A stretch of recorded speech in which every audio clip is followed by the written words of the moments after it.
अस्सलाम वालेकुम everyone, my self मनीज़ा team टिकटिकी के साथ आज यहाँ मौजूद हैं। 2020 जो है वो इंतहाई नाखुशगवार रहा और आज भी इंतहाई अफसोसनाक खबर मौसूल हुई।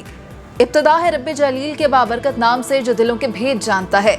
देखती आंखों और सुनते कानों को तारिक अजीज़ का खुदाफिज। ये अल्फाज आज भी एक नस्ल के जहनों में तरोताज़ा हैं, जिन्हें सुनते ही तारिक अजीज़ के प्रोग्राम नीलाम घर की इब्तिदा याद आ जाती है, जो पाकिस्तान की तारीख में सबसे पहला गेम शो था। 1970 में शुरू होने वाला नीलाम घर, जिसे बाद अज़ां तारिक अजीज़ शो और बज़्म तारिक अजीज़ के नाम दिए गए। तारिक अजीज़ मरहूम की शख्सियत का सिर्फ एक पहलू है, क्योंकि वो इस प्रोग्राम के मेज़बान होने के अलावा सदाकार, अदाकार, सियासतदान और शायर तक रह चुके हैं, जो काम भी किया उस पर अपनी छाप लगा दी। अपनी खुदादाद सलाहियतों के इजहार से एक नया बाब रकम करने वाले तारिक अजीज़ 28 अप्रैल 1936 को ताजे बरतानिया के मातहत हिंदुस्तान के गैर मुनक़सिम सूबा पंजाब के शहर जलंधर में पैदा हुए। उनके वालिद मियाँ अब्दुल अजीज़ पाकिस्तानी तहरीक पाकिस्तान के पुरजोश कारकुनान में से थे और उन्होंने 1937 से अपने नाम के साथ पाकिस्तानी लगाना शुरू कर दिया था। क़याम पाकिस्तान के साथ ही तारिक अजीज़ अपने वालिदैन के हमरा हिजरत करके साहिवाल आ गए और इब्तदाई तालीम भी यहीं से हासिल की। बाद 1950 की दहाई में नौजवान तारिक अजीज़ ने अपनी पेशा वाराना ज़िंदगी का आगाज़ रेडियो पाकिस्तान लाहौर से किया, जहां उन्होंने रेडियो से खबरें पढ़ने का खासा तजर्बा हासिल किया। रेडियो के इसी तजर्बे से जनाब तारिक अजीज़ को जिस लबो लहजे की आदत हुई, वो मरते दम तक उनकी शख्सियत का खासा रहा। 1964 में जब पाकिस्तान टेलीविज़न का आगाज़ हुआ तो इस चैनल की बुनियाद रखने वालों में एक नाम तारिक अजीज़ साहब का भी था, जहां उन्होंने PTV के पहले मर्द अनाउंसर का एजाज़ अपने नाम किया। अलबत्ता 1975 में शुरू होने वाले नीलाम घर ने उनकी शोहरत को न सिर्फ बुलंदियों पर पहुंचाया, बल्कि ऐसा दुआम बख्शा कि नीलाम घर और तारिक अजीज़ एक दूसरे की शनाख्त बन गए। अगरचे इस प्रोग्राम की तारीख तकरीबन 40 साल पर मुहित है, लेकिन दरमियान में ये कई साल बंद भी रहा।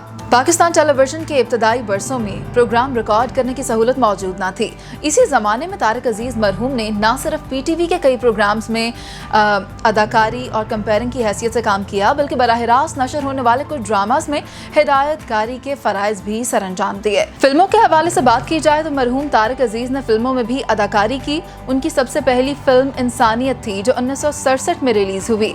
उनकी दूसरी यादगार तरीन फिल्म सालगिरह 1979 में रिलीज़ हुई, जो मेरी ज़िंदगी नगमा है, मेरी ज़िंदगी तराना और ले आई फिर कहाँ पर किस्मत हमें कहाँ से जैसे लाजवाल फिल्मी नगमों की वजह से आज भी मशहूर है। इस फिल्म में जनाब तारिक अजीज़ ने जज का किरदार बड़ी बखूबी अदा किया। बहुत कम लोग ये बात जानते हैं कि 1980 के अशरे में कराची में अपने तवील क़याम के दौरान जनाब तारिक अजीज़ ने 2 रिसाले भी शाये किए थे, 15वीं सदी और बच्चों का रिसाला, जो बहुत मयारी और खासे कामयाब होने के बावजूद भी चंद साल से ज़्यादा ना चल सके, जिसकी वजह अशात के उमूर से जनाब तारिक अजीज़ की अदम वाकफियत थी। ये ज़माना था कि जब PTV कराची से नीलाम घर हुआ करता था, जिसकी शूटिंग रंगून वाला हॉल में होती थी। कराची में भी इस प्रोग्राम की शोहरत इस कदर ज़्यादा थी कि उसके पासेस बहुत ही मुश्किल से दस्तयाब होते थे।